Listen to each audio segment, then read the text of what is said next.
Hello and welcome to Mythology Madness as we are working on our Gorgon, which is most people know as Medusa or one of her sisters. And last week we sketched it out, and I like the way the sketch came out. However, I just roughed in the snake heads and I didn't like the way it was looking. So I decided to go in and do a much more detailed snake head to give me something better to work with. Like here, that's a much nicer view. Let's see if I can pull this up a little bit. So like this front view is much more detailed, and I've got these two. So I'm gonna go ahead and add some more fine detail to the snake heads before I start painting to give myself a little bit more structure for the line work. Um, just because I don't want to get into the guessing game once I'm painting. So what I've done is I've pulled up a few different snakehead references, and I'm just kind of putting some stuff together and trying to make it look a little bit cooler with the snakeheads. And I think it'll in turn create a much better picture. For example, I did not realize until I started doing this that the snake eyes are very round, almost button like. I have not drawn a whole lot of snakes in my time, so this was a good primer to do some research into what the snakes look like and be prepared to do a better rendering for the snake heads. And I'm glad I did because already I think the drawing is coming out a lot better, and and I think it's going to make for a much better painting. The other thing that I didn't really realize was it always looks like snakes are smiling and menacing at the same time. I don't know how they do it, but they've got a large curvature of the mouth, and yet, and so it looks like they're smiling, and yet it's one of the most horrific, terrifying things ever, to see them. So I was like, "Oh wow, that's different." So I'm glad I took a pause and did a little bit more research, and then I didn't just go with the generic blob for the snake head, but in fact going in there, getting some more detail in there, because that definitely is going to make it a lot easier to paint. The other thing I want to do is I kind of had her doing a little sly smile, but I do want there to be kind of like a fang right there. I think I'm gonna have to go back and do that. I adjusted this eye a little bit. I'm gonna make this side of her face the evil face, evil side, and this side of the face the normal side. So I went in and I redid that eye a little bit. This eye is just gonna be a nice, beautiful eye, probably green eye. And then this monstrous side is probably gonna be completely black. But it should be cool. That's all that really matters is it going to be cool? What movie is that? Triple X. Try to look dope while you're doing it. Oh, let me grab something here for a second.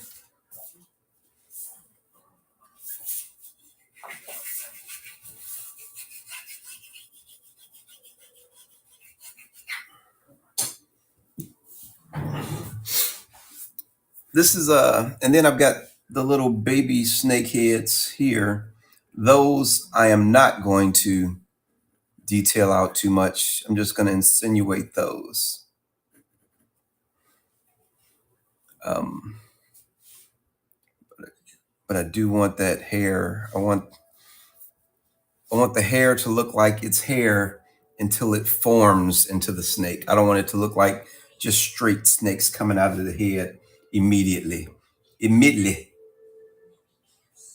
But I think I'm going to do more snakes because as I go through these reference pics, it really is a menacing creature.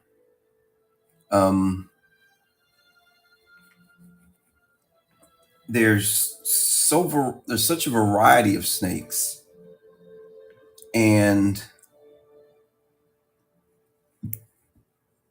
the one thing they have in common is they are scary. They are scary, and I'm here in Florida where there are tons of snakes. I try my best to avoid them at all cost. I'm not a snake enthusiast by any means, and I do have friends who have snakes as pets. Um, I'm definitely not in that category of I want a snake as a pet. I'm going in a little bit heavier with the pencil lines, which isn't really a problem because I'm painting. If I was using marker or something, I'd worry a little bit more. But since I'm using paint, I'll cover it up all pretty well, no problem. And I also wasn't going to do a super detailed painting. I was going to keep it, more abstract and not go into too much realism. But as I was looking at it throughout the week, because I did the sketch on this last week and getting prepared for the painting, I was just like, wow, this actually looks really good. And I got excited about it even. I was like, wow, this could be a really cool painting. Uh, and so that's what I'm going to do. That's the plan, is to make it a really cool painting. Um, I'm trying to not to do too much guesswork on the snake heads.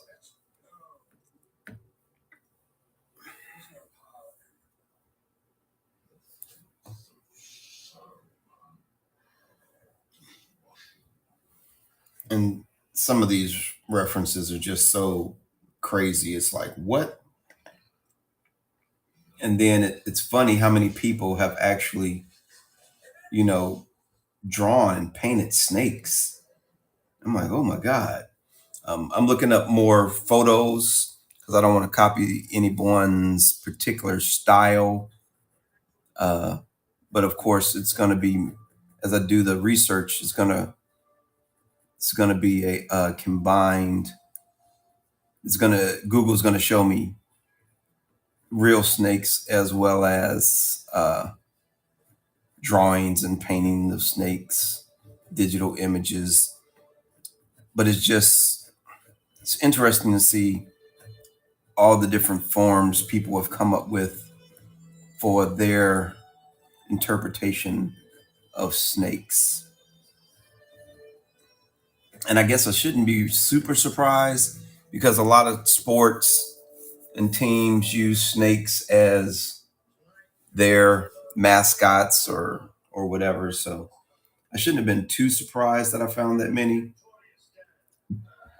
but it was still pretty interesting. So like I said, I'm just going through and just trying to detail out a little bit more of the snake heads.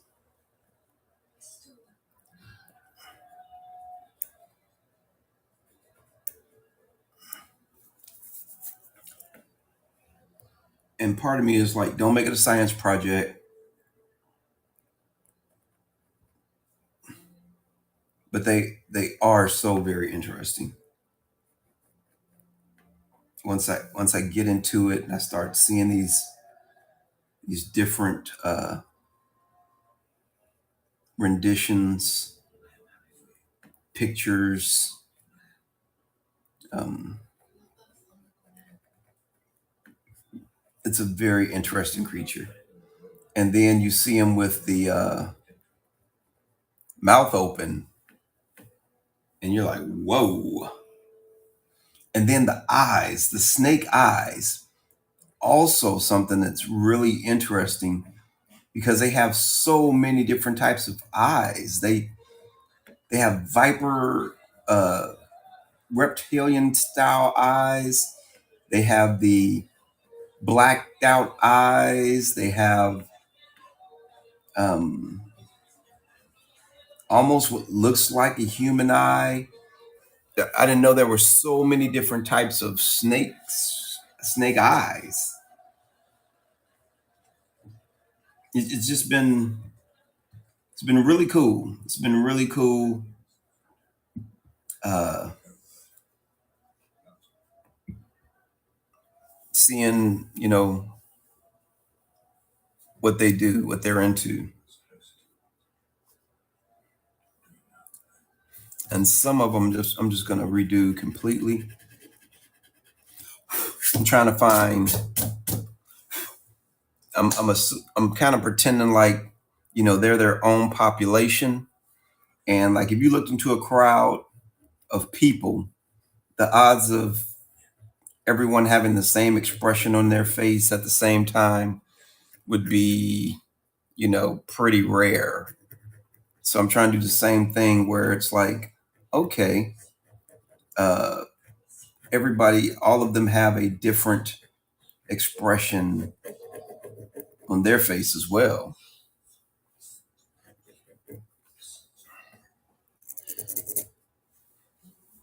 But I want to keep her sexy. I want it to be that enticing, oh my God, look at her, as well as the that looks so dangerous and not just a one or the other, but more of a forbidden fruit almost. Like you shouldn't, but you can't help but want to.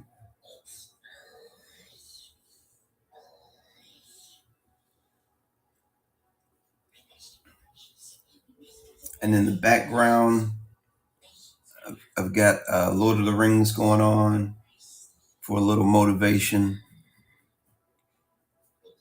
I was gonna put on like Clash of the Titans or something, but then I'd be tempted to maybe paint something more from the movie, and I don't want to do that.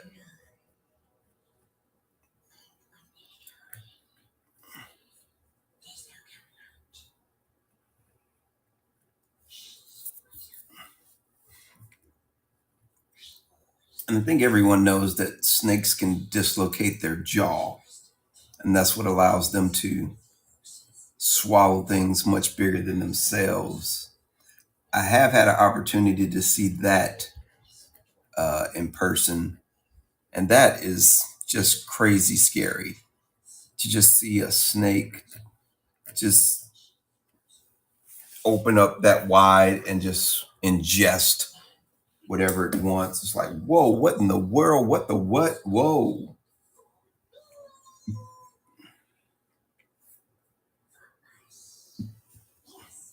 The other thing I want to be careful of while I'm doing this again is making sure I don't copy what someone else has already done. Uh, Keeping it. So I got left one, two, three, four more snake heads.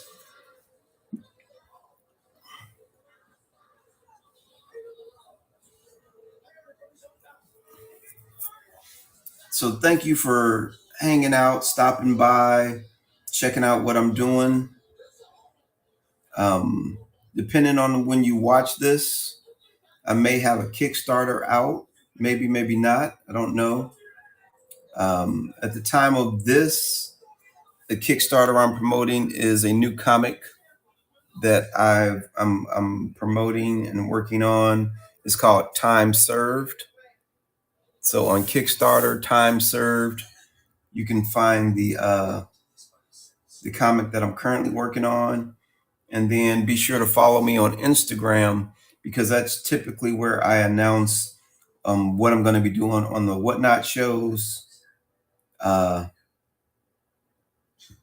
I try to announce it there. Big thing coming up. I'm sorry, I'm looking for some more reference here.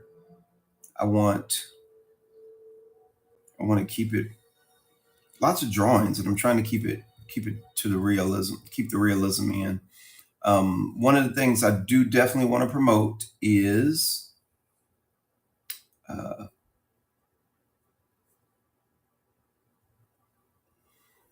is coming up in a few weeks. I'm going to have my portfolio purge. So not this Saturday, but the following Saturday, I'm doing a portfolio purge. Sketchbook covers, sketch cards, paintings, 9x12 drawings. I'm purging boxes of art, getting ready to start fresh. So that show I will be I forget what the date is on it, but 2 weeks, a week and a half from now, I will be doing the portfolio purge show. And normally I would do it at a local comic shop where I would go set up and I just, set up my box and I go make me a deal. Go through the box, make me a deal. What do you want? Um, a lot of the stuff in the bin that's in the bin now is going to be part of the portfolio purge. Uh, I don't know. I'll put it all up for auction, usually starting at from $1 to $5, depending on what it is. The paintings, I'll probably start those a little bit more, but the paintings normally start at, I sell them for 150 to 500. They're going to be starting at like $50. 9x12 sketches and sketchbook covers that normally go for $40 to $60 are going to start at $5. And then a lot of the other stuff is just going to start at $1. And we're going to purge the portfolio. I have binders and boxes of sketches, drawings, colored marker. As there is a good sample of stuff. Some of them are part watercolor painting, part marker. So all of that is going to be in that. Again, I want to thank everyone for stopping by. We're just tightening up this sketch before we start painting, and I'm just trying to tighten up all the snake heads. I've got 4 more snake heads to do, and then we're going to get to painting these. I'm just looking for a little bit more reference to because I want these to be fairly realistic and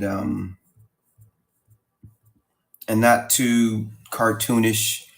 This painting wasn't going to be as tight as I'm making it now, but once I started getting into it and getting it ready for the show today, I was like, wow, this could be really cool. So I decided to go ahead and tighten it up some more and make a better painting. Uh, and I think it's for the best. I think it's going to turn out better this way. I know I'm happier with it like this.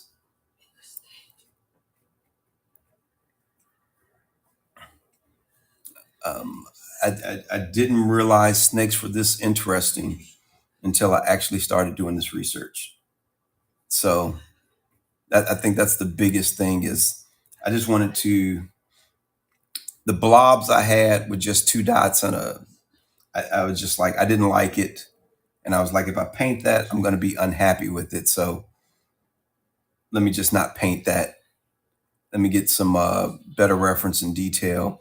And I don't think I may have drawn snakes in the past, but nothing really detailed or true to life. More like, you know, uh, adding a snake to another sketch and just kind of insinuating that it's a snake versus really trying to lay out that this is a snake. And and now I'm just kind of like, wow, these creatures are pretty fascinating, and I want to do justice to them. And since it is a Gorgon, the snake, if without the snakes, is just you're just looking at a beautiful woman, with funky hair. It's I really want to capture that essence of this. This was a beautiful woman who was cursed by Athena, and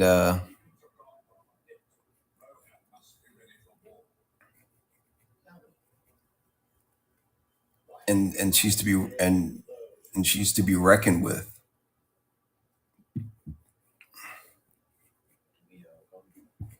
It's really, I think these more detailed heads really make it come alive a lot better.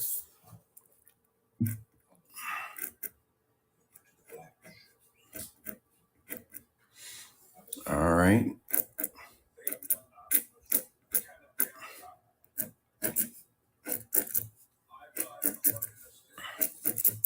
All right, three more snake heads to do.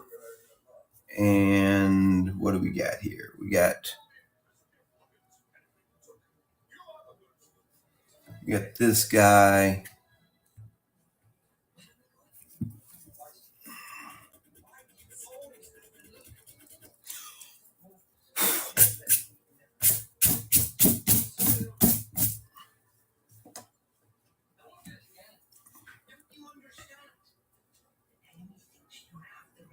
I also don't think snakes stick out their tongue as much as we think they do.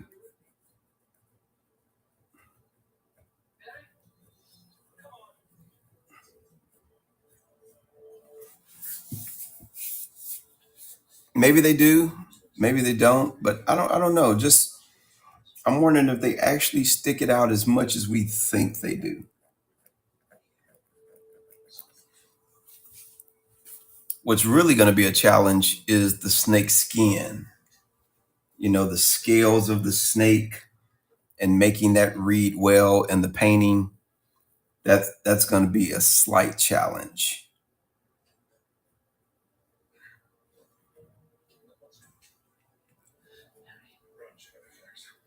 Challenge I'm up to, but I think it is going to be interesting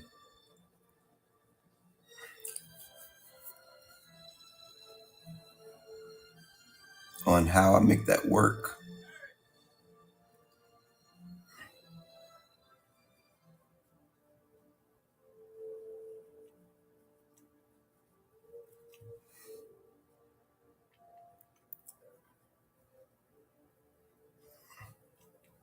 I think a cool painting might just be a snake head, you know, looking more into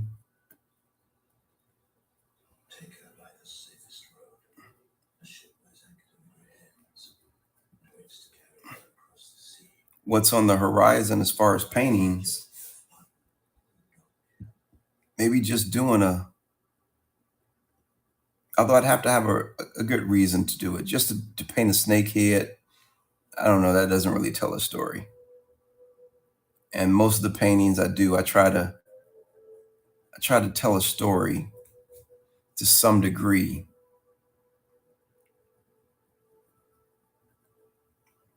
Like here, I'm trying to say,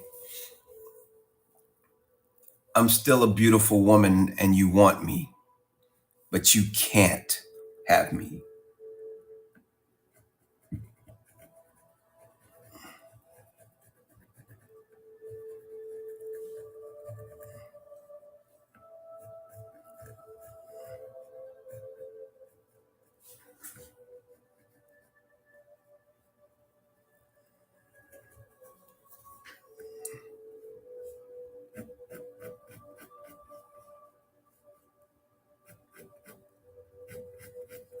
I am forbidden fruit.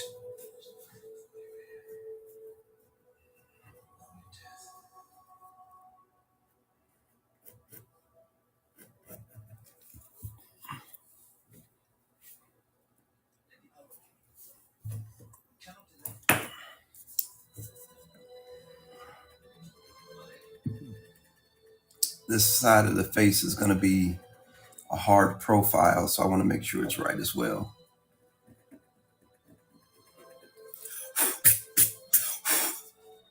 I shouldn't be doing that with my hands. The grease from my hands is just going to mess it up.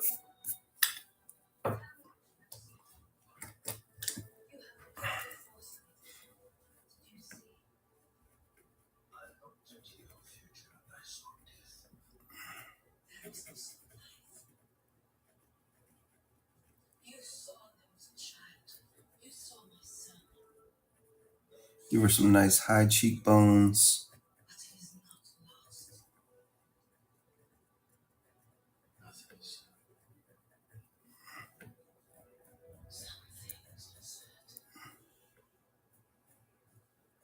And I want her to be feminine, but not weak. Yeah, I like that. I like that better. All right, 2 more snake heads. And then let's see where we are after that.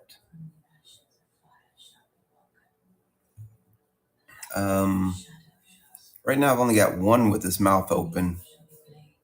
Let's try to catch another one with the mouth open here. And this guy is hissing. I don't have I got a few hissing. I want to make this guy hiss as well. This guy's got his mouth open, baring his fangs, tongue retracted.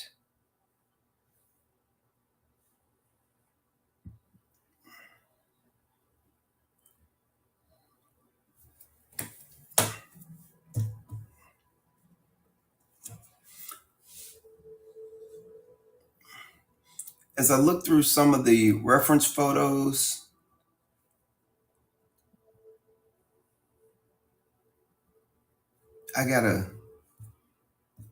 some of these I think are just not right, to be honest.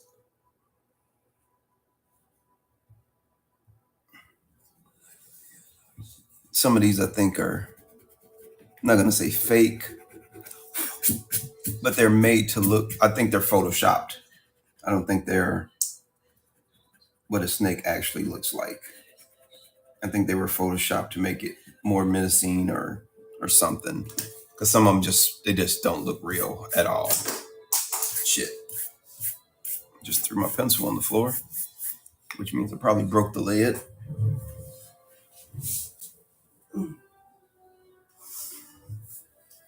That was the eraser. Good, good.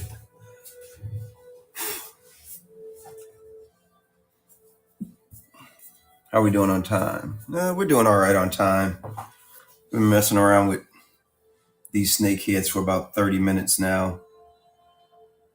And I should have did this earlier in the week, but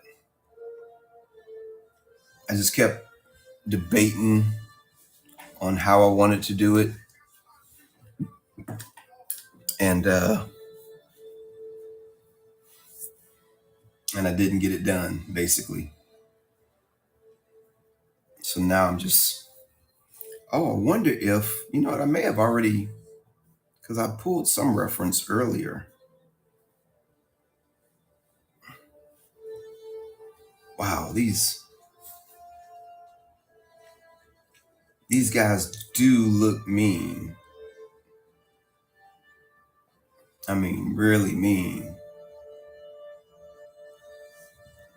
Which is good. I mean, it's a cool thing. And the colors on them and the scales, I think it's going to be very challenging to get a good. Luckily with gouache, and I'll be using gouache, you can really do some fine detailed work, especially if you take your time, get a smaller brush, and I mean, that's looking really good. I'm going to want to take a picture of this, but I'm recording with my phone, so that's going to make it a little bit harder. um,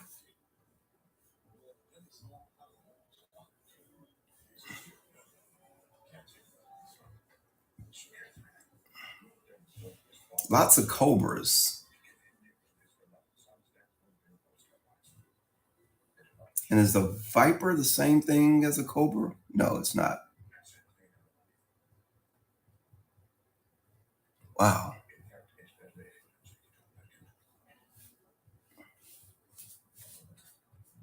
I guess I could be showing you some of the reference I'm looking at uh,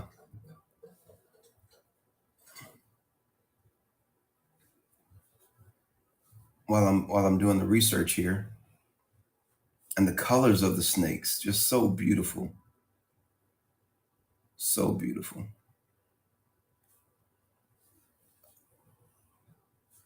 Beautiful and deadly all at the same time.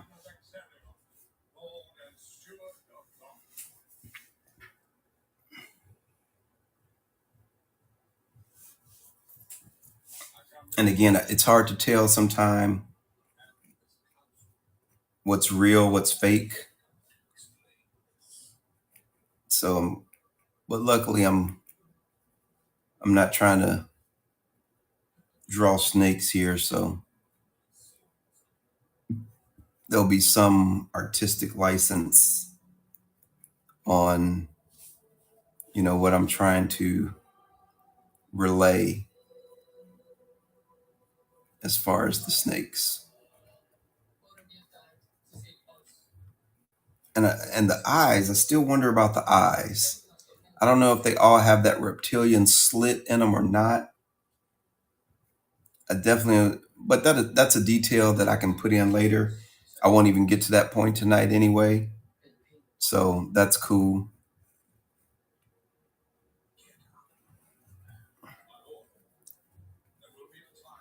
And I've been drawing a lot of snakes lately. I worked on my chimera a couple of weeks ago, and the chimera has uh, a lion, and the tail of the lion is a snake. So I've been on a snake kick here for a while now. But I guess if you get into mythology, at some point you're going to have to deal with snakes.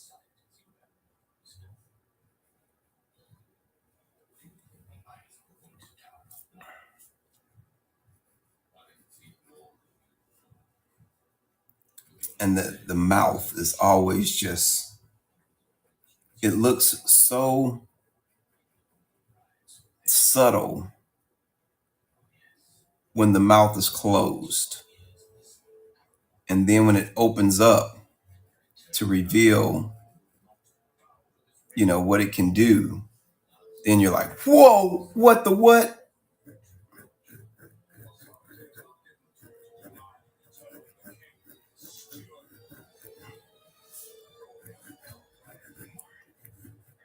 And while I'm doing this, I'm thinking about the color palette that I want to do. And, part of me wants to really show some elaboration into the colors of the snakes. But then I'm like, that may draw the focus away from the Gorgon herself. So I'm thinking on her snake skin, because this side of her face, neck, and shoulder are going to be snake skinned, and probably this part of the shoulder as well, snake skin. And I'm like, I can use that to show various color lines and and make it kind of cool. I think this body's a little bit too thin for that head.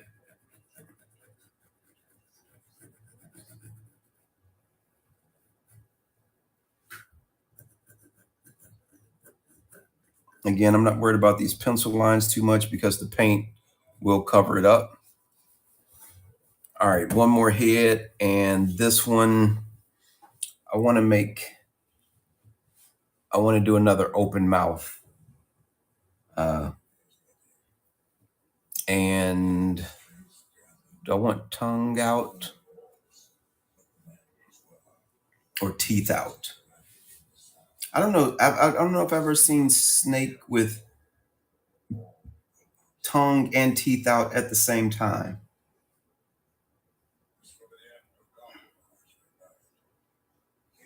And some of these photos, I'm like, is that a real snake? Holy crap! How are we doing on time? All right, we're. I need to. I need to. I need to speed it up a little bit. I'm spending too much time on this. Although it's good in that if I didn't do it now and I waited until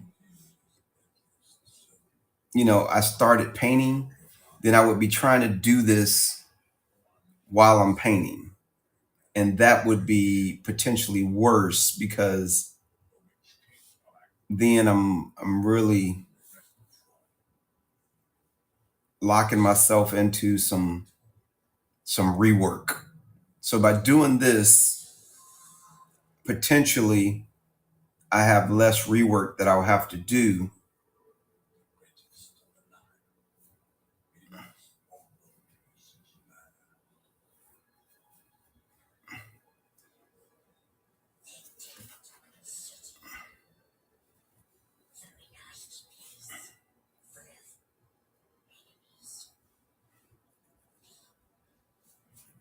because I'm doing it at a stage where I can afford to make a few more mistakes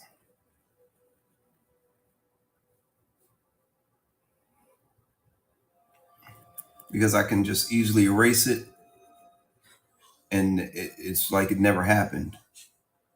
Whereas if I have to paint over it, there's always a chance that the opacity underneath may show through on what I'm trying to put on top, or I just wind up with muddy colors on top, and it could just be a big mess. So, doing the work up front, I think, is a better call than trying to fix it in the paint stage, at least in my opinion. In this pencil phase here, changing stuff around, making it more or less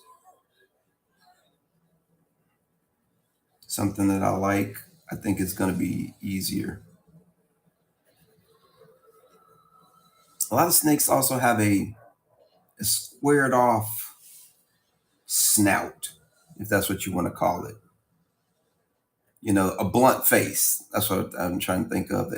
A lot of them have a blunt face, which I guess when I think about them, I don't think of them as having such a blunt face.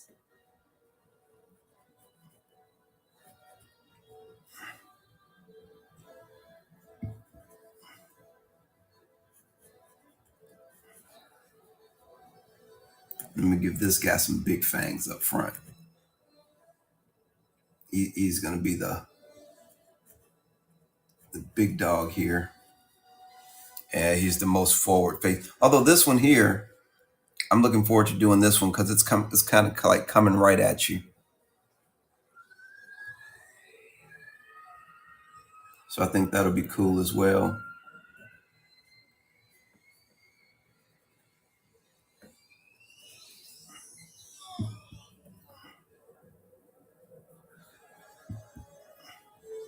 And we're going to give this guy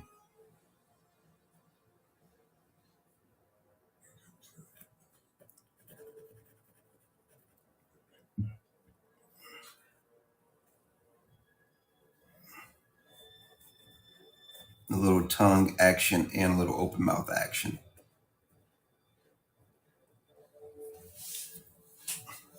Oh yeah, he's looking pretty vicious.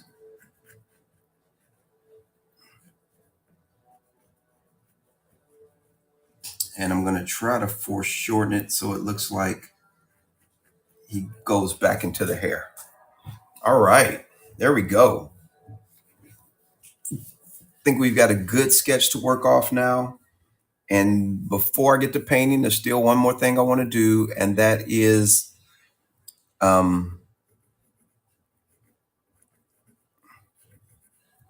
mark off some of the scales in her.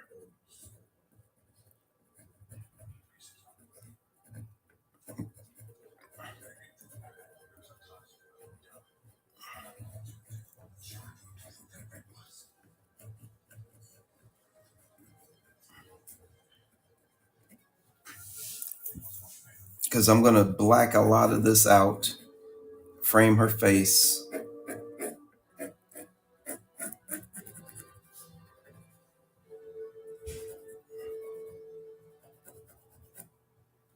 And then maybe even potentially black some of this out on this side here. Frame the body. Go with a little bit more there. And then here is where I'll kind of show the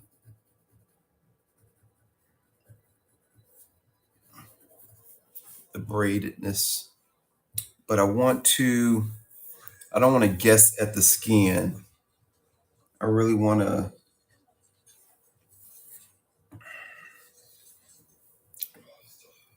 I want the skin to kind of contour over her face and shoulder.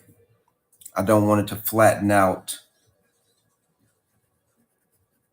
So I want to make sure I'm following those contours. I mean, this is really turning into a pretty highly detailed sketch. But like I said, it's definitely going to help in the painting phase. And, you know, the more I work on it, the more likely I am to make it a print, maybe some limited edition print copies.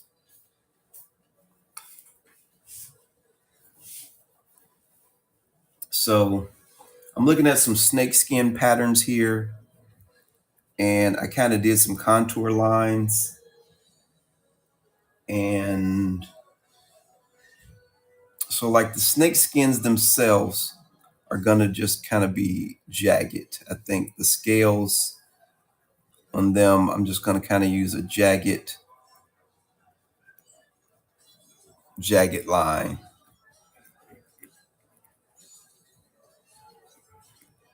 for the scales.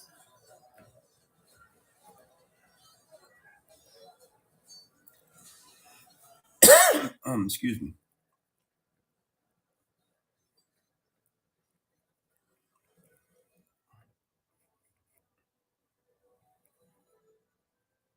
I will say this looks a lot more monstrous. I definitely got to get some pictures of this before I paint over it. I should scan it. Oh man.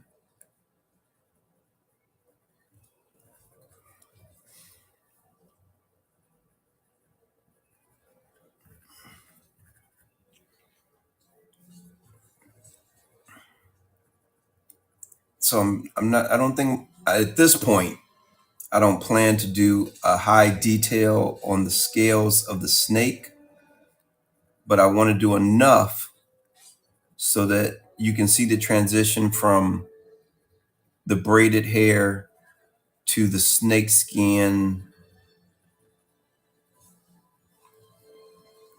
But on her, I do want to detail out some type of pattern over her. And so I'm thinking, you know, it comes over this way and around this way.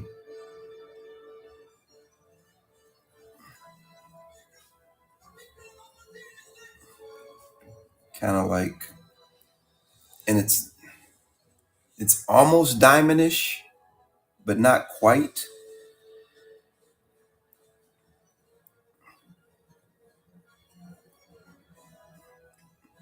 but I think it's a good start to kind of see how it flows. And the reason I say not quite is because it's broken up by little smaller blobs.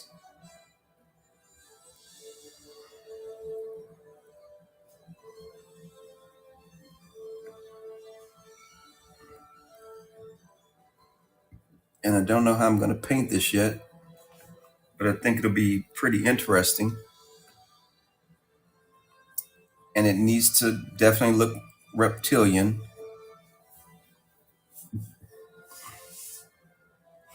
And then maybe switch up the pattern a little bit on the shoulder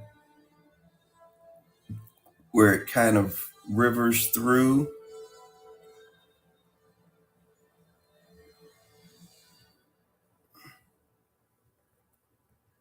Um,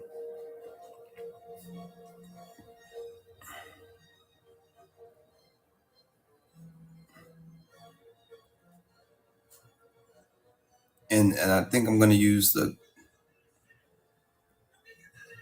take that opportunity to do different colors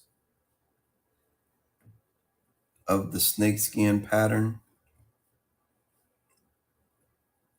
Looks like I'm putting myself up for a lot of work here on this flesh here. But again, it's going to make for a beautiful pattern once it's painted.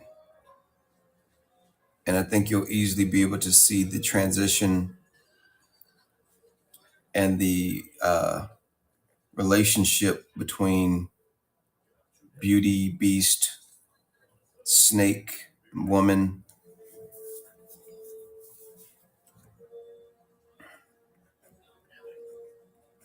And showing the different patterns, I think is a good idea. And it may be one that is better than the others. And it may turn out that that I use that more so than some of the others as well.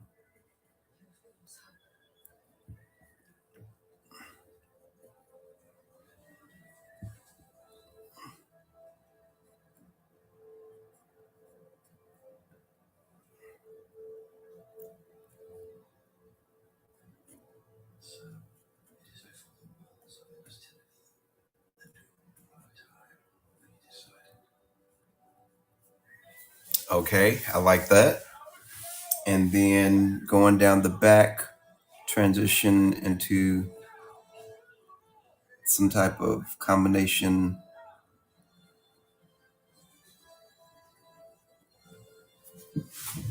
All right, I like it. I like it. All right, so that looks good. And then just the mouth.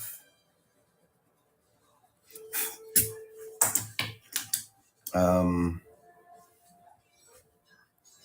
I want to give her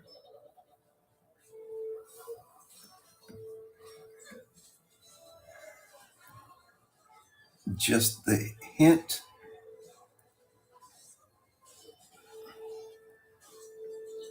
of beast in the smile. I want the smile to be very,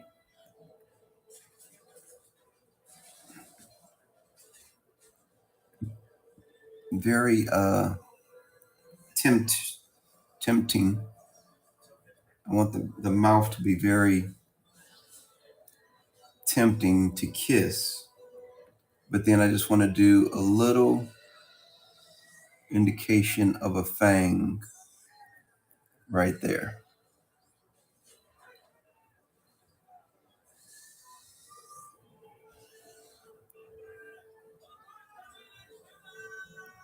Just the slightest indication of a fang.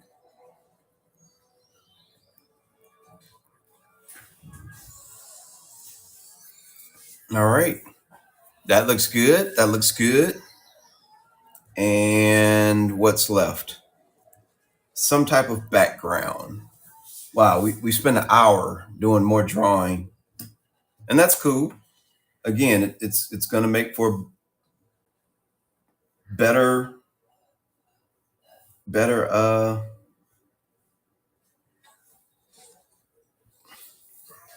better drawing, a better painting with a tighter drawing up front. Now,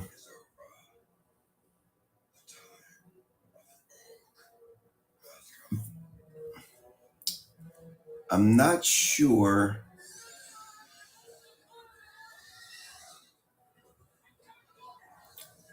I want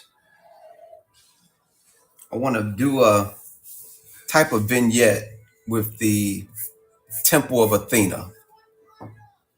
So I kind of want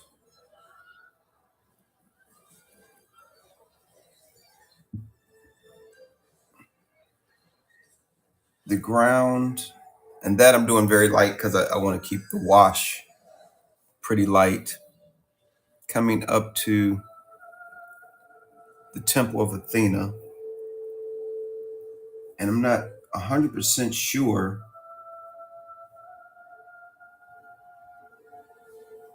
on which one is the Temple of Athena, to be honest. I need the real one. I want the real temple of Athena.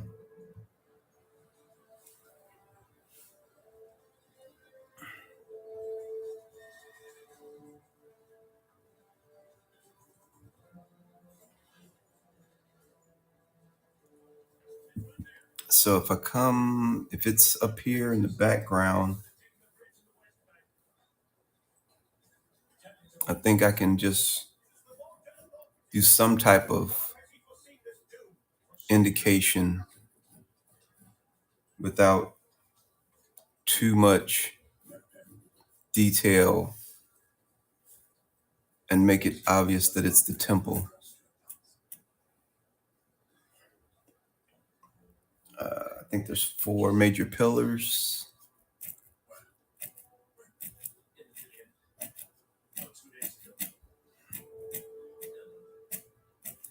And it's a platform of steps.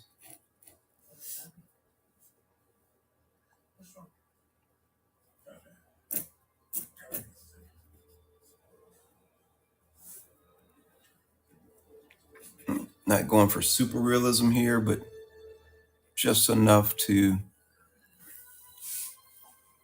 provide the tempo in the background. All right. Now we've got a great sketch to work from, some good detail. The body, I don't know how much. I'll have to figure out the detail of the arms and shoulders. Um, hmm.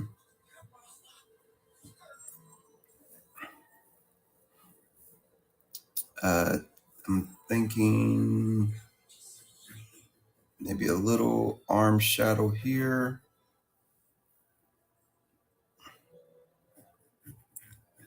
Here.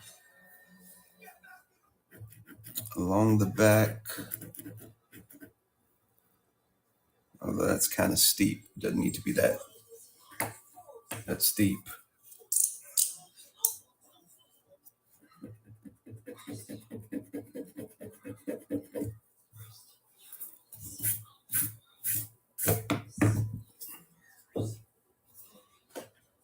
I mean, this almost turned into just another complete drawing session, which is not a bad thing.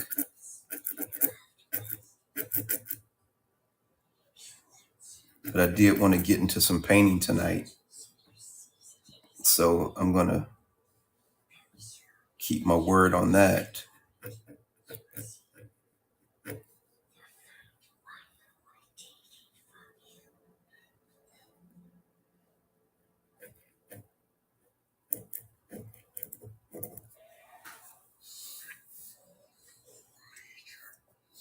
All right, there we go. That's it. Got a nice tight drawing to work with.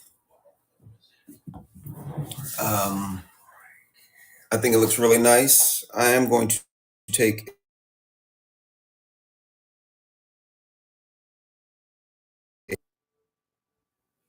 because I like the way it came out and I want to save it.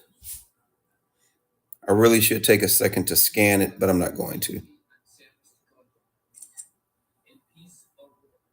It's not that tight where I would do something with the scan if I did scan it.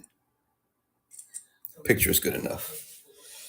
All right. So I'm thinking if I do a blue wash and fade it into a I haven't really picked out a palette yet, but I'm thinking a blue wash up top, fade it into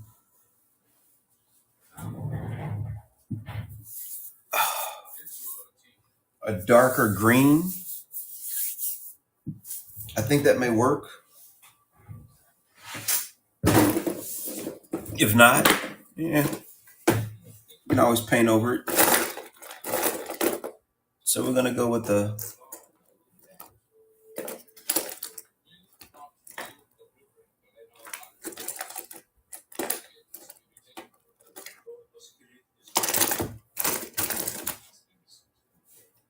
an ice blue into a sap green.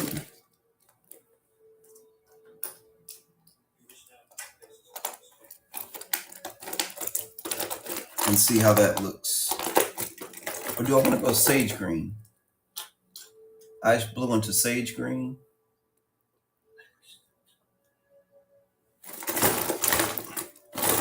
And then if we need to go darker in this corner here, this would definitely be the light side going into the dark side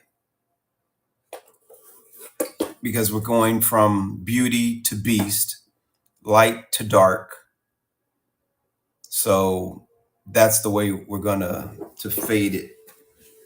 I'll pull out the sky blue just in case.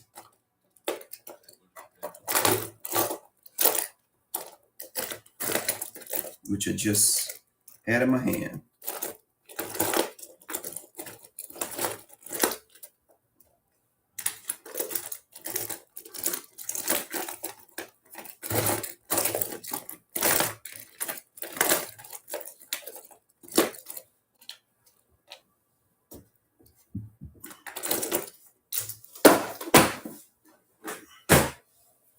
All right. We got our mop brush here. I love using this brush. I mean, it really covers down on the water. Let me get this back in focus here. All right. Beauty to beast. And we're going to go ice blue to sap green. Actually, we're going to go, yeah, we'll start off that way. I don't know what it's going to turn into, but that's where we're going to start it off.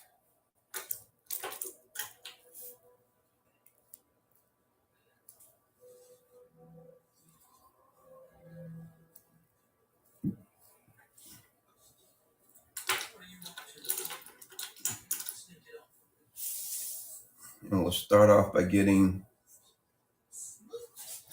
some water so that the paint can just start to flow.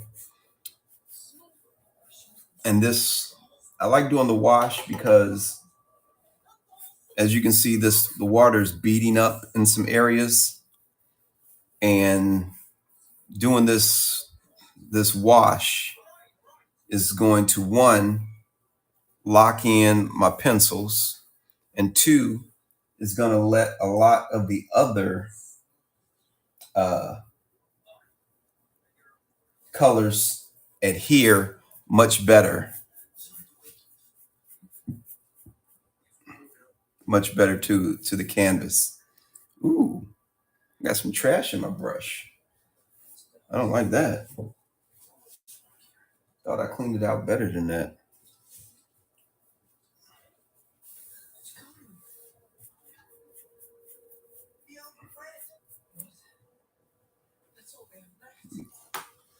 I obviously didn't.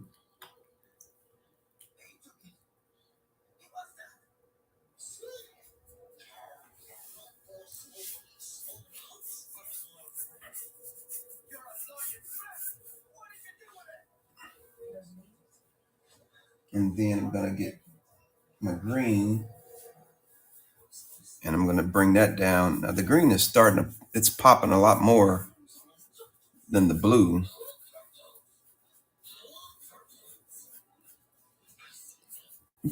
So I think that ice blue is nice, but I am gonna have to go with a darker blue. So no time like the present. I'll just go ahead and get some of that out there.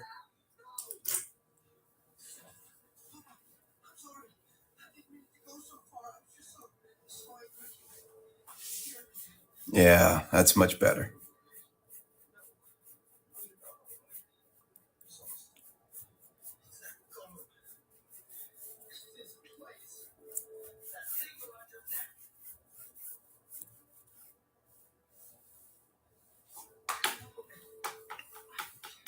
And some of that green is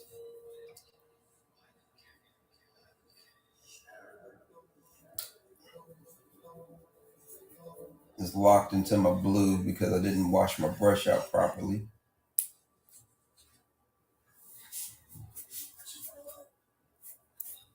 So we'll just get rid of that.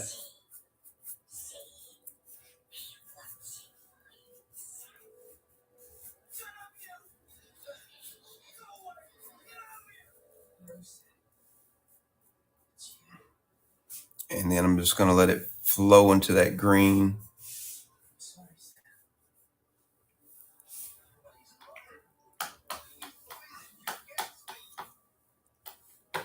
And I am going to go with a little darker green toward the bottom.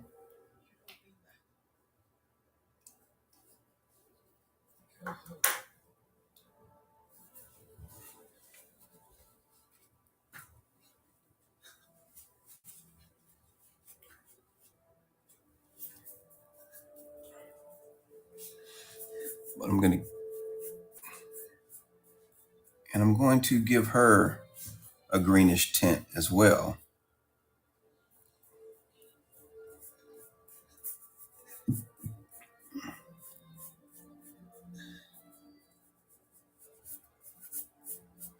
So knock that blue back.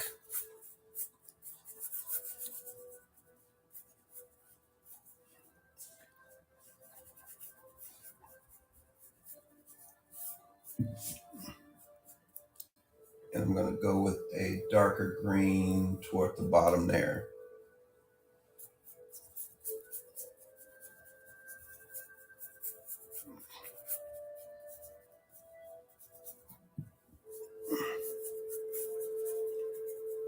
And that'll dry really nice.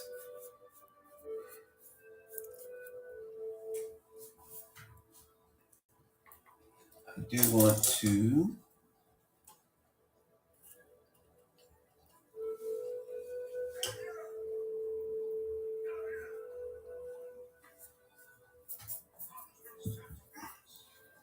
I want her to have a green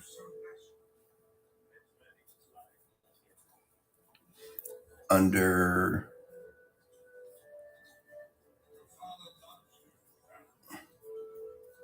the snakes and her flesh.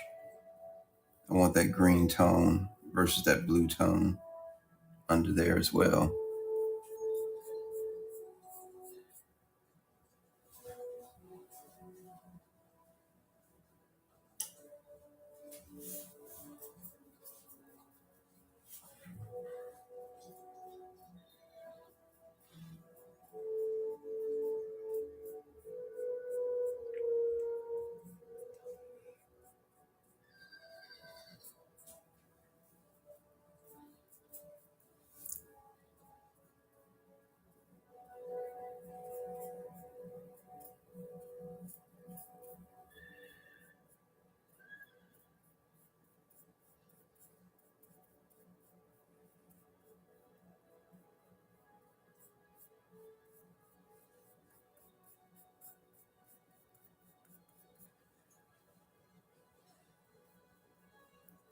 I'm going a little bit darker on the snakes versus her.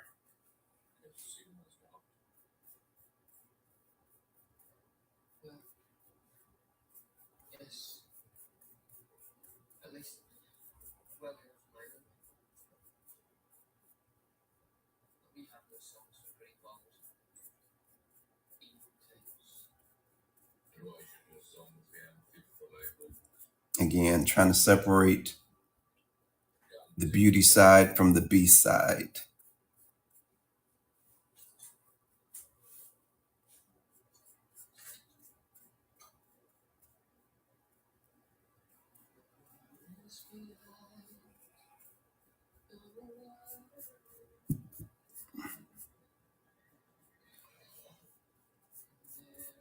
And framing up the face and the body. And I think that'll be a nice underpainting.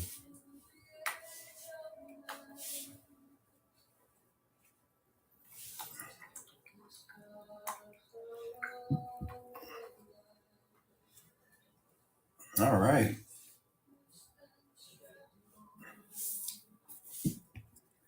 And I'll just dry up some of this water.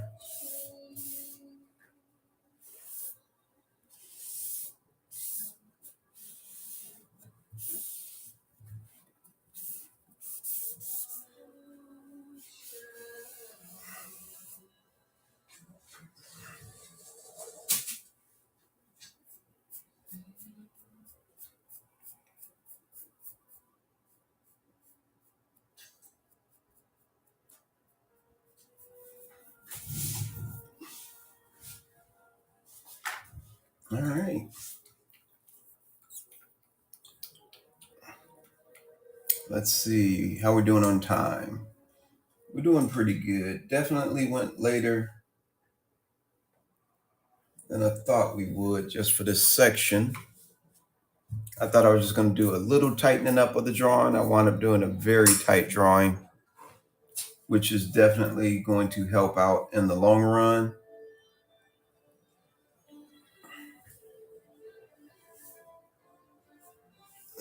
So now I'm just going to let that dry for just a minute.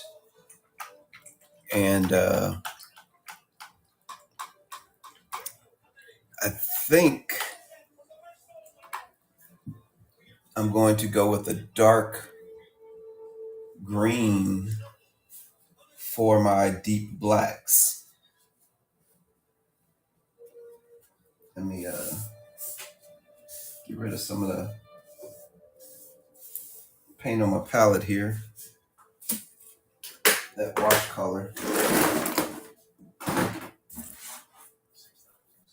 So before I started this, I kind of knew what my color palette was going to be. Now I'm not so sure.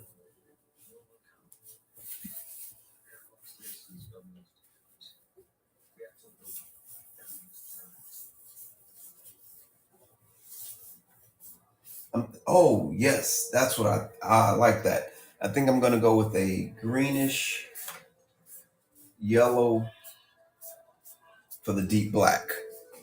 I think that's what I'm going to go with.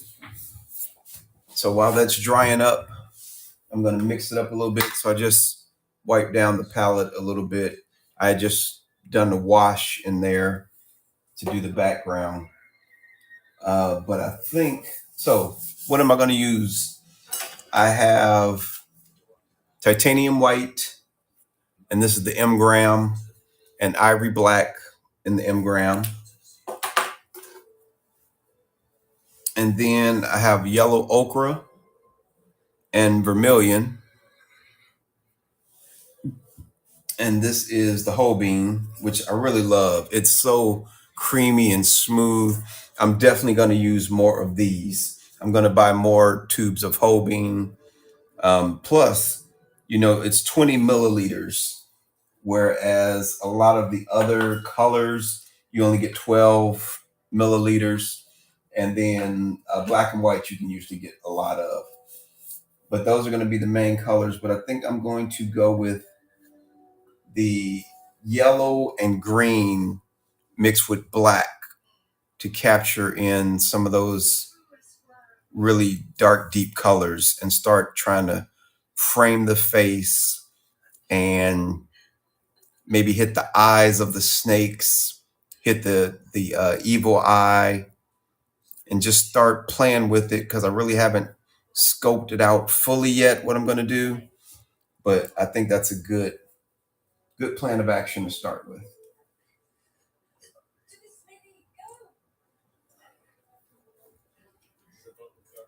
So I'm going to mix the yellow ochre with a little sap green, and I'm just going to see what it gets me. If I like it, I'll go with it. If not, then I won't. But I'm going to mix. If I like the color overall, I'm going to use the black to tone it down and really get those deep dark colors. Once again, I should have done a color comp, and then I know exactly what colors I'm going to use. And I started to do a color comp, but I really wanted to lock down the drawing today instead of working the color comp. Although I could let this dry and still do a color comp, but I'm not because I'm hard-headed and I really need to do that first, and I didn't because I'm hard-headed. But let's see what we get. Let's see what we get. It's just paint. If I don't like it, I don't have to use it. So I'm going to mix some yellow ochre with some sap green.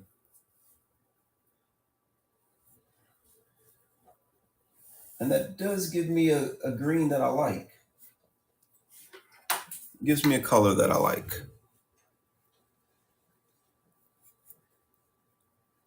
I like that. That's kind of what I was going for. And then I scoop up some of that black, and that's going to be the color that I go with. That's going to be the color I start painting with,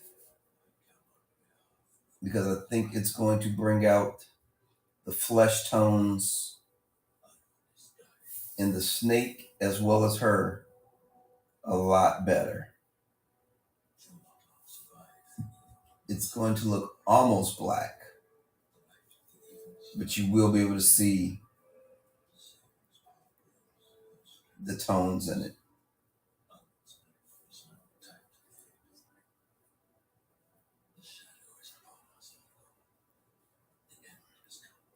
Oh yeah, this is going to be good.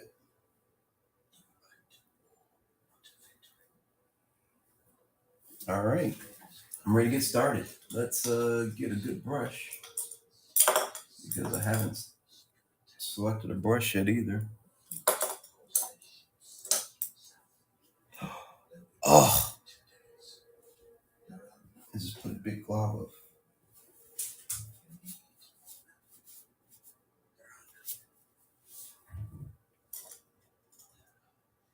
I just feel unprepared today. Very unprepared.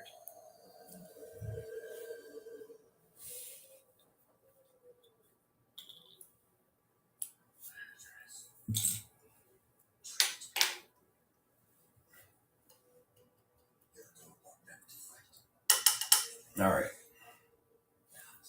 Now I think I'm ready.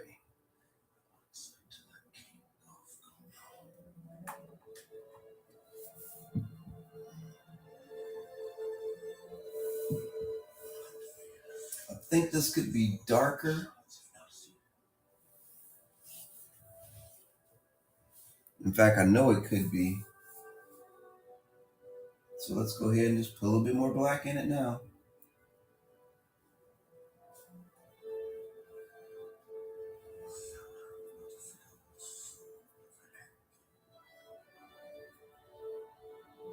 I don't know what it's going to look like when it gets on here, but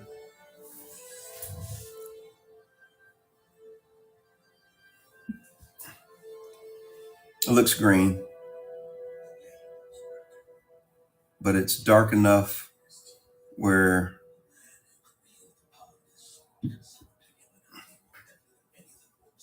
I think it'll blend out nice for the snakes.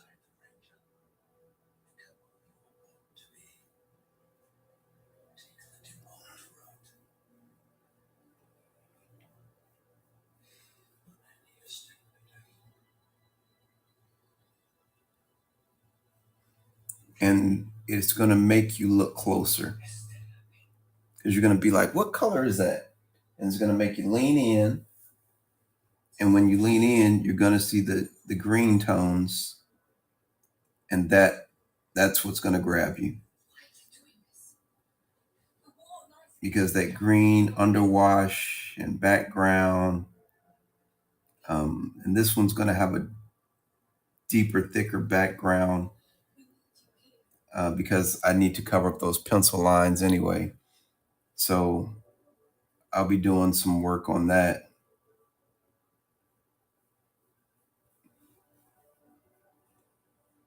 Regardless,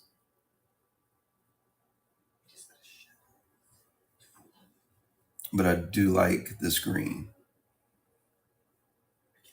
It definitely looks almost black, even up close. Now I'm colorblind, so what I'm seeing is probably much different than what you're seeing. Um, I'm not extremely colorblind. I do see colors, but it's hard for me to distinguish many colors. And so the supplies I buy have to have the name written on them, as well as when I'm picking colors, there's usually a very heavy contrast because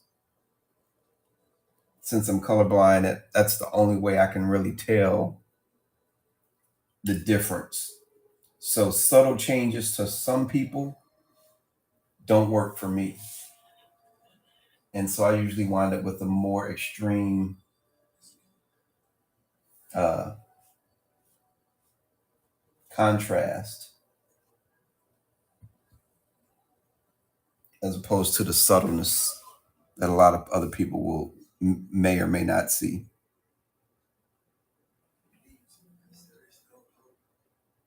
This is a new brush I just got that I'm testing out. And so far, I'm kind of digging it.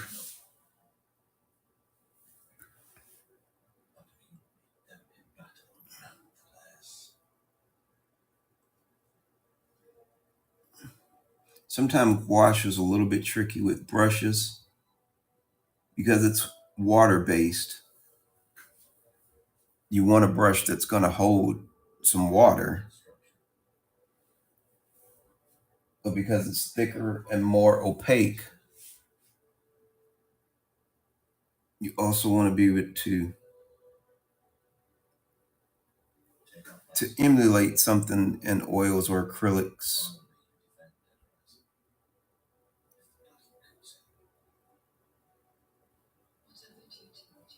And this one's giving me pretty decent lines.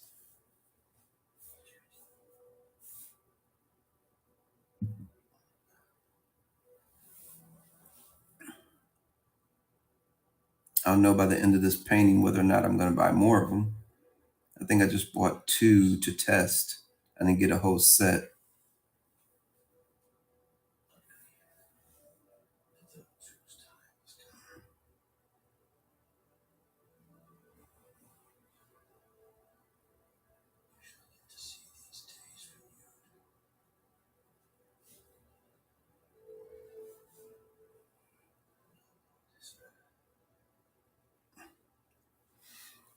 And I want to use some of those good overlaps to show some depth in the painting as well.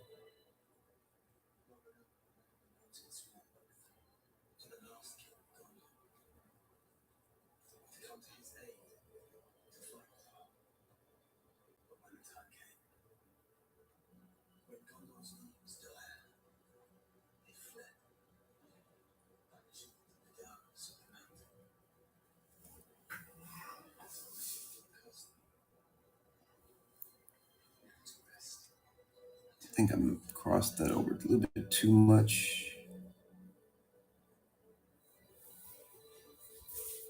Or maybe not enough. Is it too dry? Yeah, there we go. That's better. That first cut was a little bit too sharp because this side is going to be a hard profile, so I want to make sure it looks nice.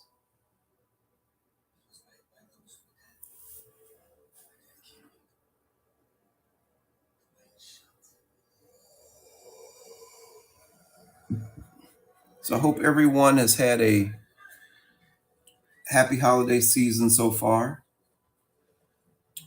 A very Merry Christmas.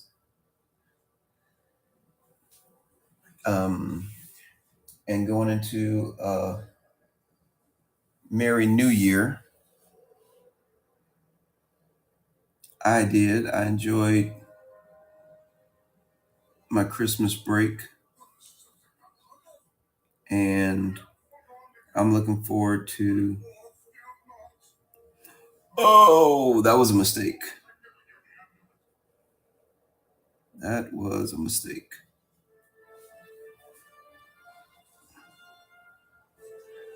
But I'll leave it. It'll be easier to go over it after it dries than to try to fix it now.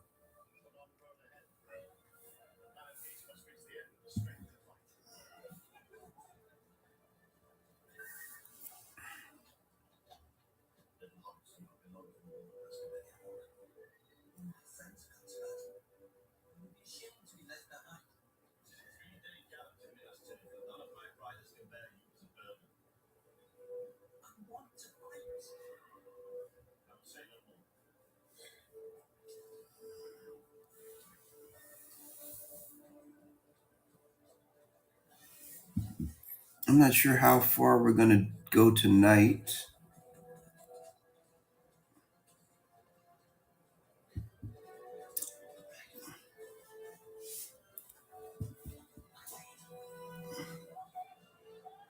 I definitely like the progress so far.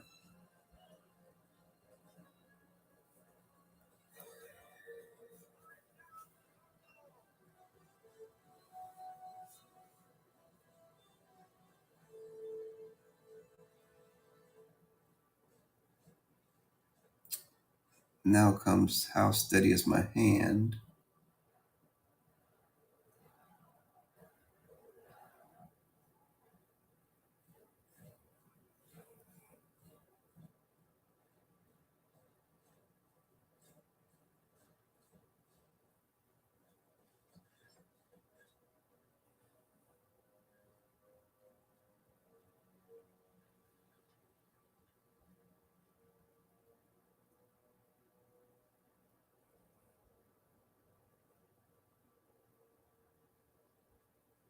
Not bad, Brad. Not bad at all.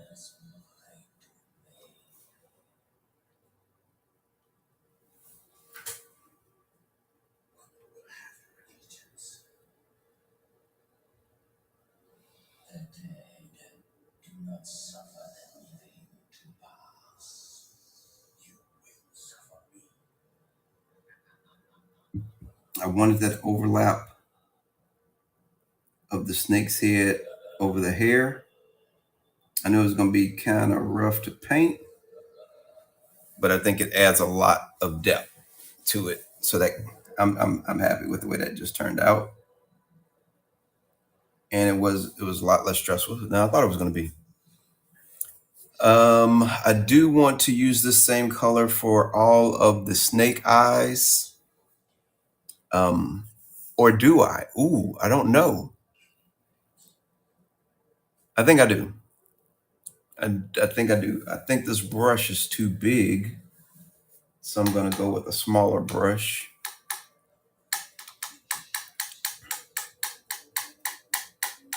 Actually, yeah, I need a smaller brush for what I want to do next anyway. But I think I'm going to work on some of those scales.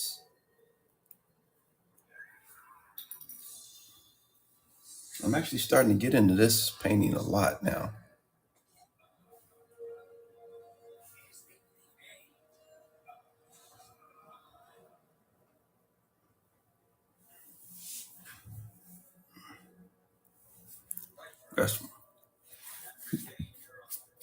The wash is starting to dry up. How are we doing on time? We're doing good on time. We're going to go for about another 20, 30 minutes.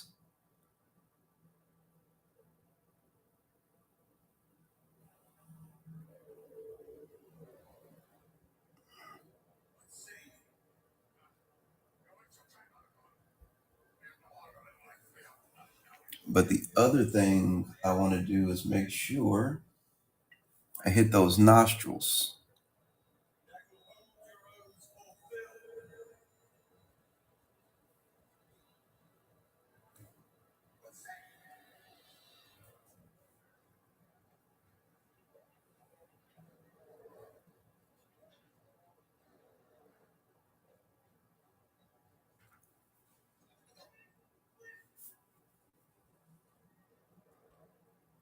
I fully understand I'm going to have to go back more than likely with these eyes, but I think touching them up later will be better than trying to fully paint them in later. Because now if I take my time and do it right, I'll be able to create some depth in the eye as well. Where it sits outside the socket and where it sits inside the socket. Like on this one, make sure the top covers up to sit it inside, but at the bottom it stays on the outside. If that makes sense, if you understand what I'm saying. As I just blather on about some techniques I want to try to use.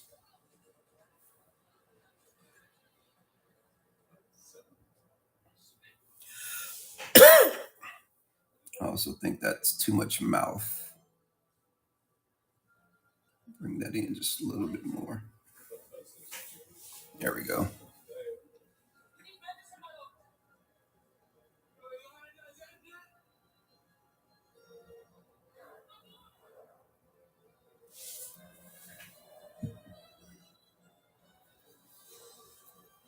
Sometimes just putting in the smallest details, and not necessarily details in the drawing, but the details of the deepest colors, just makes the picture already start to come alive.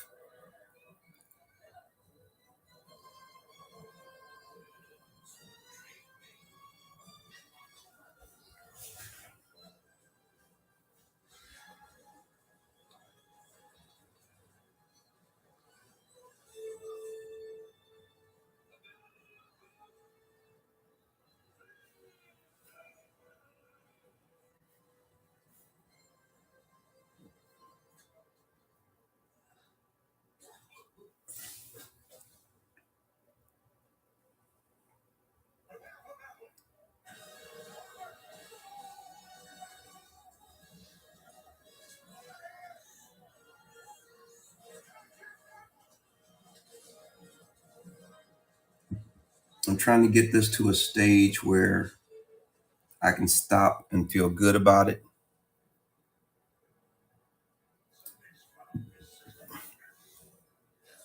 Some people that I take advice from, professionals in the business, as they train and provide their wisdom. Some have said, always leave it at a spot that looks finished, as opposed to just walking away and it look like you stopped in the middle. And so that's why now I'm like, if I can get to these deep colors that frame the picture, it feels like a good stopping point at that point.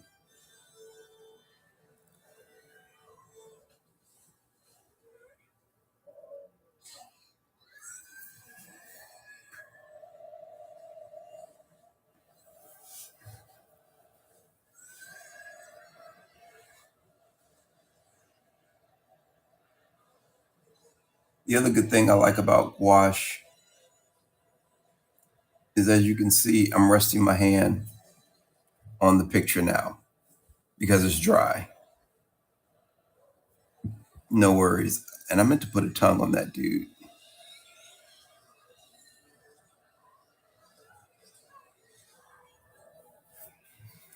Somebody over here got to have their tongue out. It's going to be him.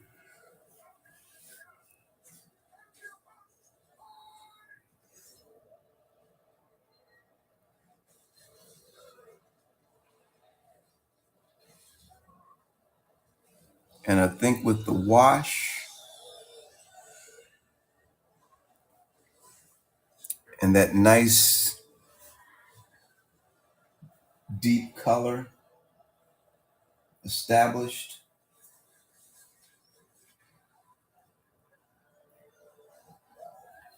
I mean, I could really,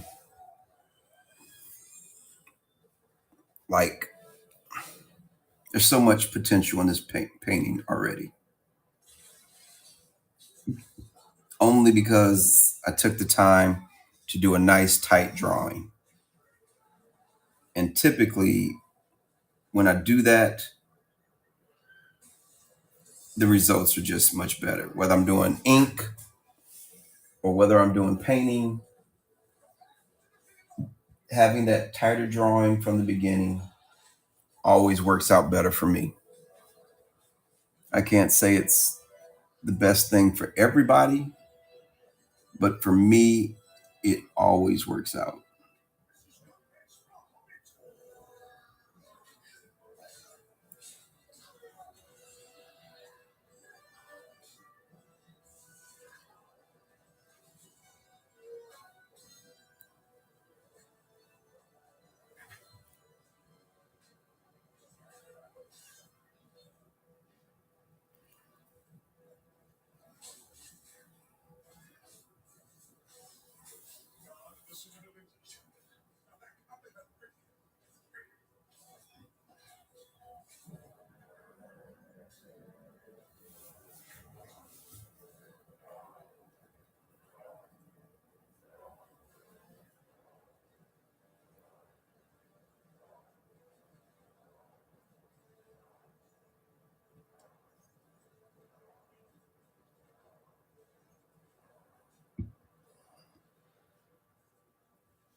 I think it's going to take me a while to get those snake heads done too. And I may do the snake heads before I get into the portrait.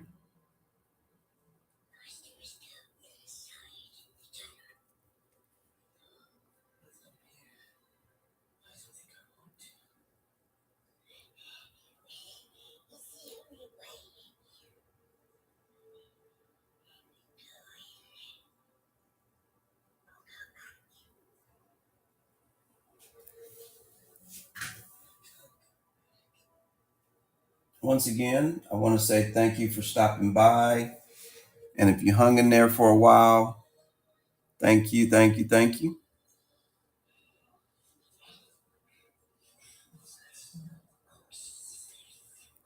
Almost lost my point on that brush.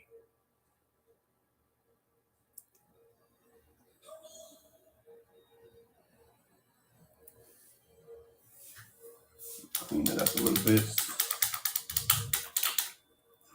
I was losing my point. The other cool thing about working with gouache is just rinse off the brush and redo the point. Keep it tight. There gets to be a little bit too much paint on the tip, and you lose that tightness of the line you're trying to keep.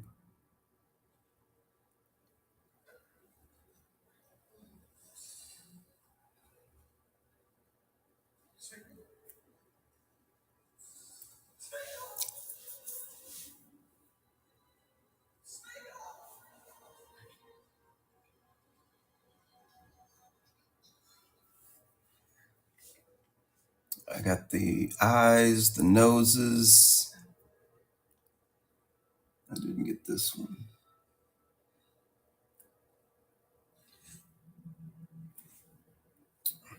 Noses, mouths.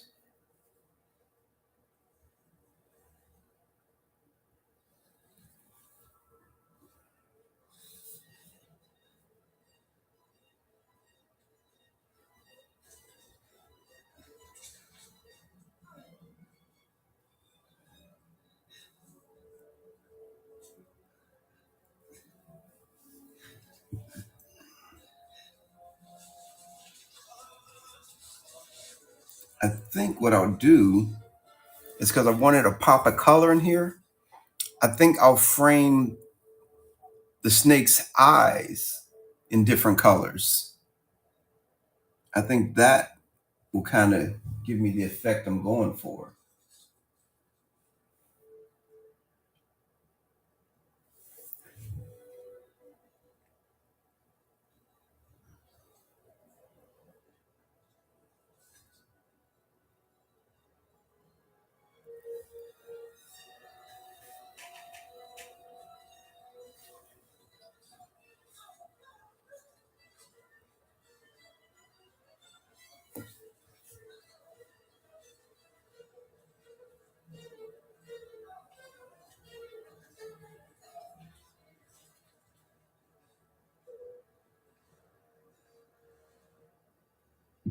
Because I don't want to make,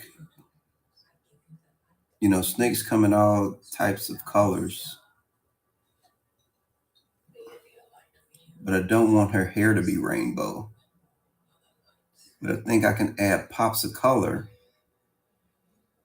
and individuality to the snakes by framing their eyes in various colors. I think that'll come out really nice.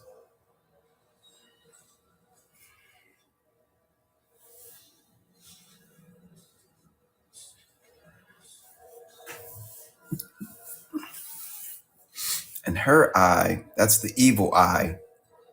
I think that one's going to be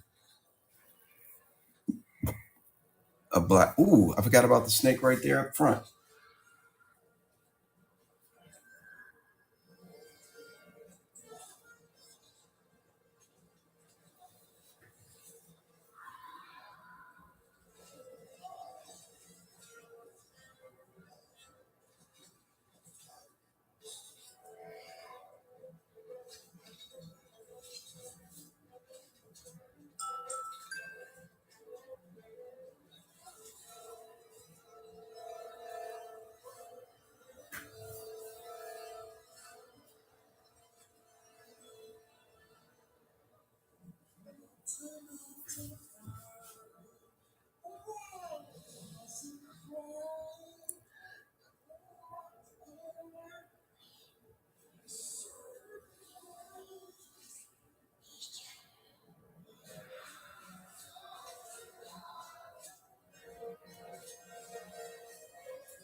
Um,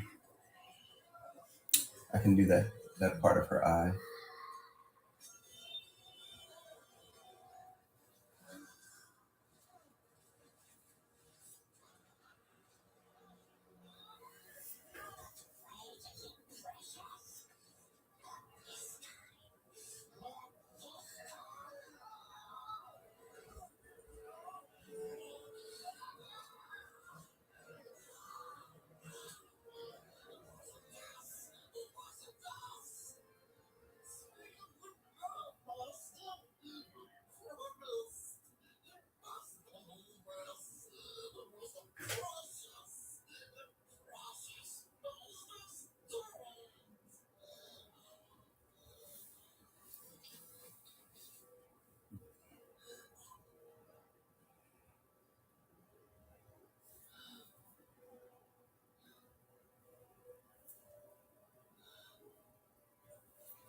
How are we doing on time? We got about 15 more minutes. So we'll keep going, get our money's worth.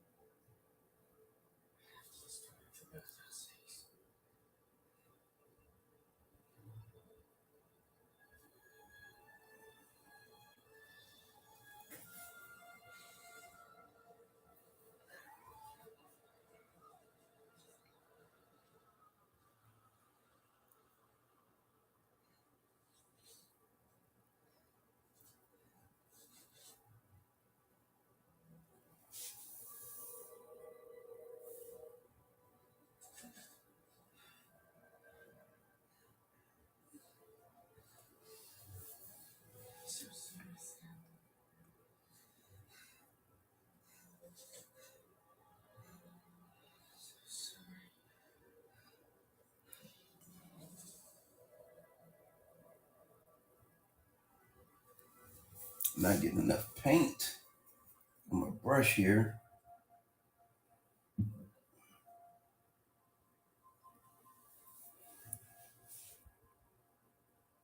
There we go.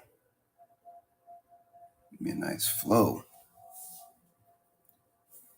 This task was appointed to you for the Shire. If you do not find a way, no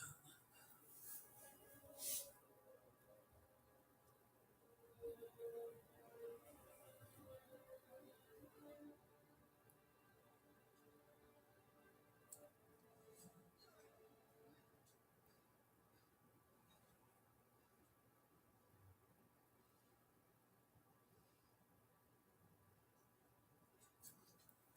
The deadly beauty of Medusa, of the Gorgon. I can't necessarily say this is Medusa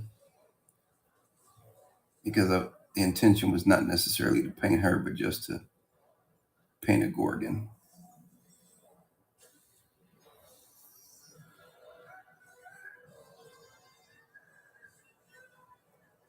Could be her, could be one of the sisters.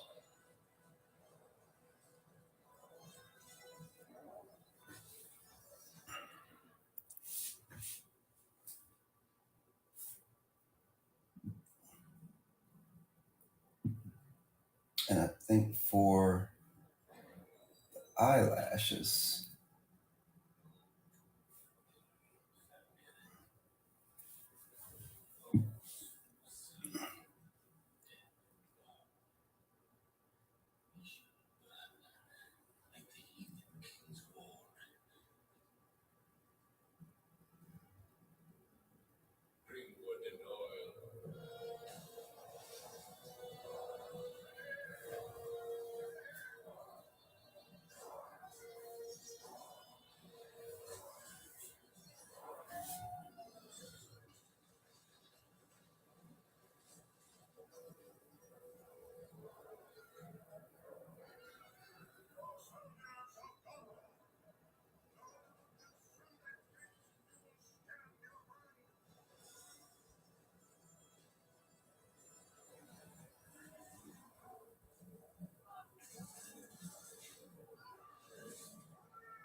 there we go. I don't know if there's any place else where I'm going to go with the color this dark. I have some left that I can save. The good thing about it is I can reactivate it with water, tomorrow, next week, next month. As long as I keep it on the palette, I may have to add a little bit more to it to let it flow, to give it the opacity that I think it'll need. But for the most part, it'll be perfect for what I want to use it for, because after I reactivate it on the next session, what I want to do is go over the snake scales and the braids to kind of, so I don't want it to be super opaque. I just want it to give it that texture that I'm looking for. Oh, wow.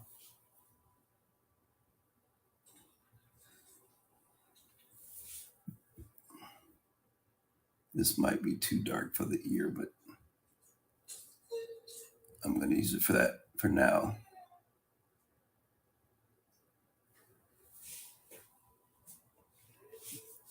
And up under there would be dark, but I don't think I'm going to make it this dark.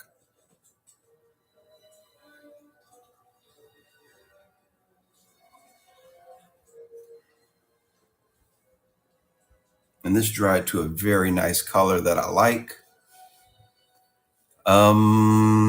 I think that's it for this session. Let me just do a quick once over. We have our nice wash from blue to green to a darker green. We have a green underwash on the figure itself. We have the Temple of Athena in the back. We're going to break up and vignette it a little bit.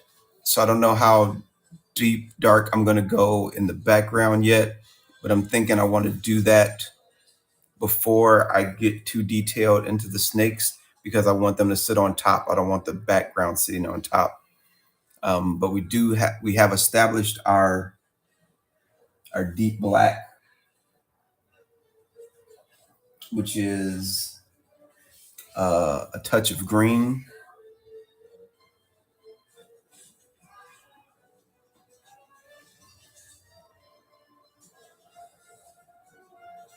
and and yellow, and it actually turned out to be a really nice color. It really did.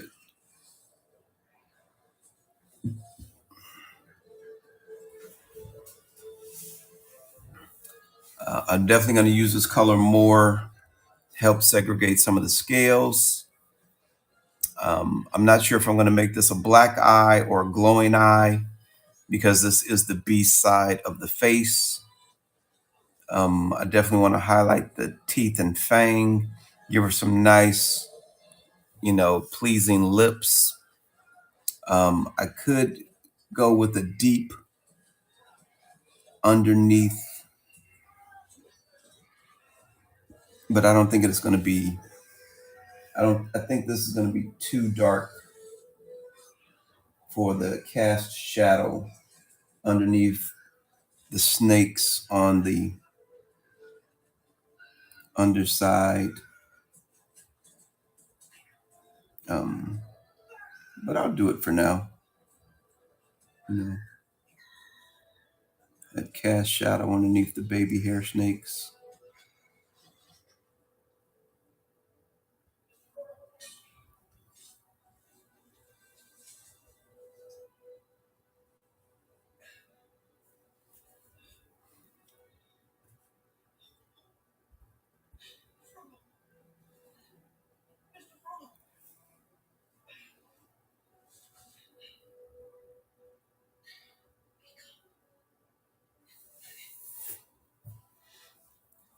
I did want to go deep there, but it's not going to be that because it's not going to be that dark underneath the backside. I don't think. I don't know if how I'm gonna fade. It might work. Actually, I can always, like I said, it's paint. I can always paint over it.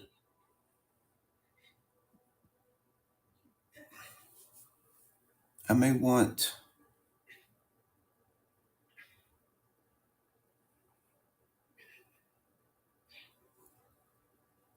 I may want that right there. Yeah, I like that. And then maybe I'll come underneath there with a nice dark as well.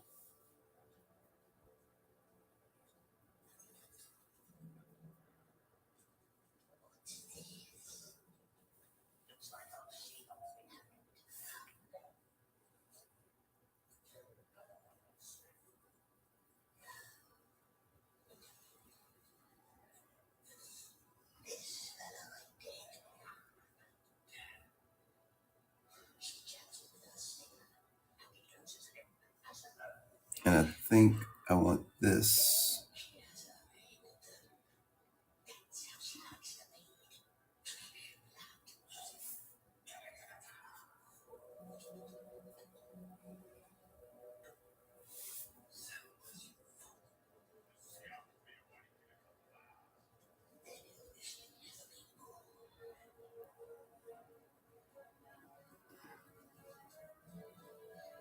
cut a line right there.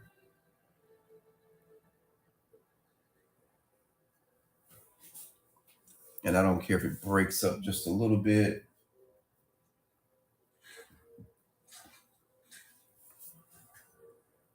Because it's really just going to be some shadow. But I'll tighten it up a little bit. Just need to. You can fair off a little bit, but not that much. And there may be some spots like right there that would be deep in the shadow. I guess the more I look at it, the more I can find spots where I'm like, yeah, that could be some nice, interesting deep shadow.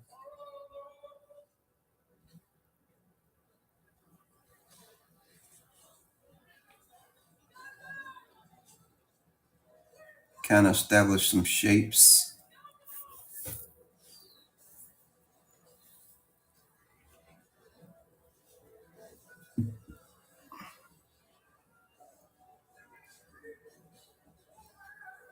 This could be, but it's not.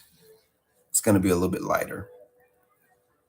None of the rest of the snake will be.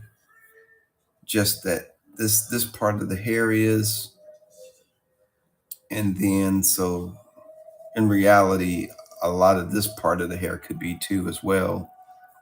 So I'm taking a little artistic license and playing with the light. I may wind up with a funky light situation that I'm not trying to do, but I might be painting myself into a corner of what I want to show. So we'll see. Play it by ear.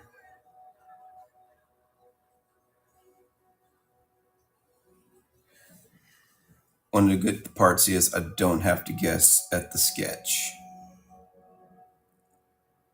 The sketch is good. Sketch is done.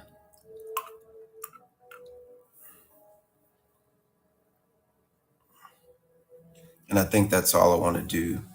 We're doing good on time. It's just before 10:30. We started about 8:30. So that gives us 2 hours working on this. And that is definitely enough. So let's get a close-up of what we did tonight.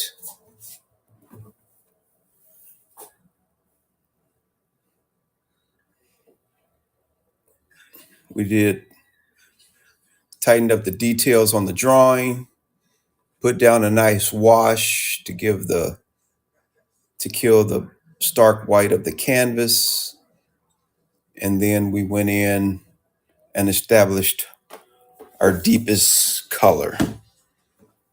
So good session. I'm happy with it. Hope you all enjoyed it. And next week, we will start getting into either the background or the hair. I haven't decided. I think I'm going to save the face and body for last. But I do like the composition. I think it's coming out really good so far. Thanks for hanging in there with me. And I appreciate it. Oh, I got a little funkiness right there that the wash kind of settled over the temple in a weird way. That's interesting. But thanks a lot for hanging out. I appreciate it. And I will see you all again later. Take care. Peace out. Saturday night, a sketch card Saturday night. We will be working Justice League Dark characters.